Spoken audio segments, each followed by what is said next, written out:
I want you all to imagine yourself sitting 360 years ago, almost 360, under a tree, when all of a sudden an apple falls down next to you. Now, anyone else during this time would have just disregarded it, ignored it, and gone about their day, right? Isaac Newton was different. Isaac Newton decided to stop. He decided to think it through. He decided to think, why did this apple fall? He formulated new ideas and questions. Inevitably, these ideas and questions are what led him to make innovations in how we actually perceive the world. He was able to create new formulas and advance our perspective, how we view things in space, things that he couldn't even see with his own eyes.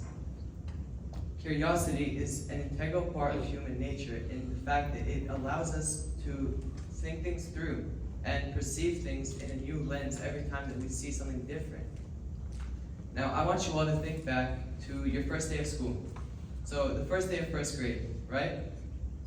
Now, I can assume that they started off with teaching, let's say, the ABCs, right?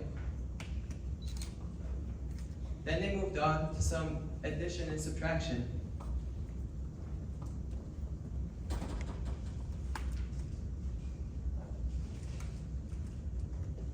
After that, before you knew it, you were learning a lot of things. You were learning about the various histories of the world. You were learning about maybe psychology or various different topics. So as you grow, your schedule gets filled. Your mind is filled with knowledge. Your mind is basically put into different situations where you're able to view things through different lenses. You're learning about the arts. You're learning about the sciences. When all of a sudden, your mind feels really full, right? It looks like there's no space. There's no space for curiosity. There's no space for wonder. But if you're willing to, I'd like to switch your perspective.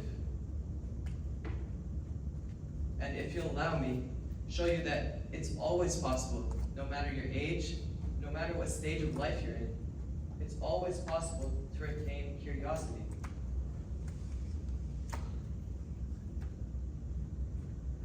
It'll always seem impossible until you can switch things around, until you can actually give priority to curiosity. It's always possible to channel your inner child.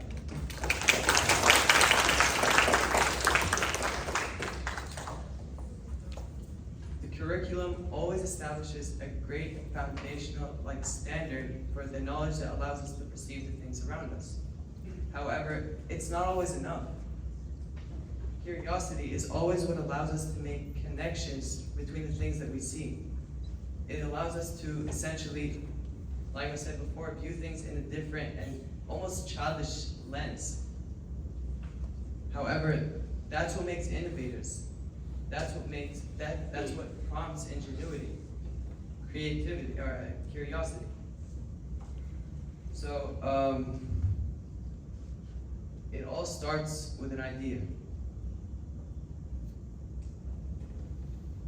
Curiosity, as we stated, is very, very integral to human nature. However, from there, we can even go a step further. Now, I'm sorry, I forgot. Give me a sec.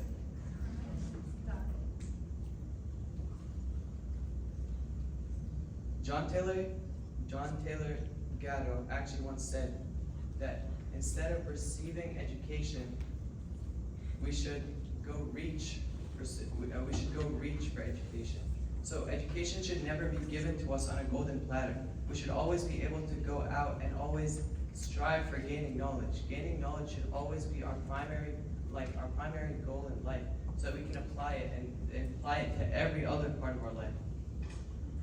So I wanted to ask you guys a question. Please raise your hand if yes. Who here has heard of, at least, Abbas ibn Firnas? Hand up high. Yeah, so we have quite a few. So Abbas was a man who lived in 9th century Spain. He's credited with being the first man to ever fly. Although he did so on a glider that would seem primitive today, it was very revolutionary actually during his time.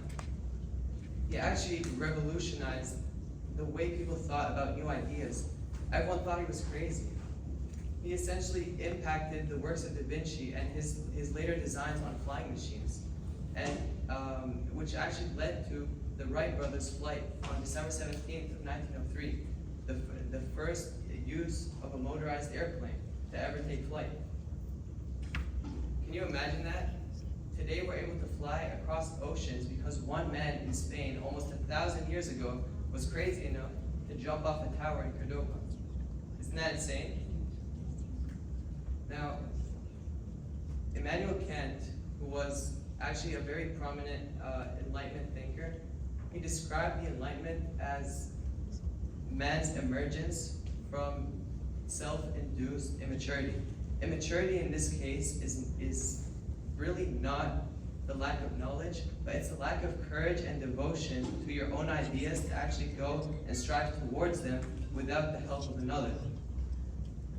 So the message that I want to leave you all with today is simply that with curiosity, we're able to look beyond the limits of any one set domain of knowledge. We're able to look across domains, across spheres of knowledge, across ways of thinking, to invent new things, help millions of people, and essentially just work towards a better world and be able to develop ourselves.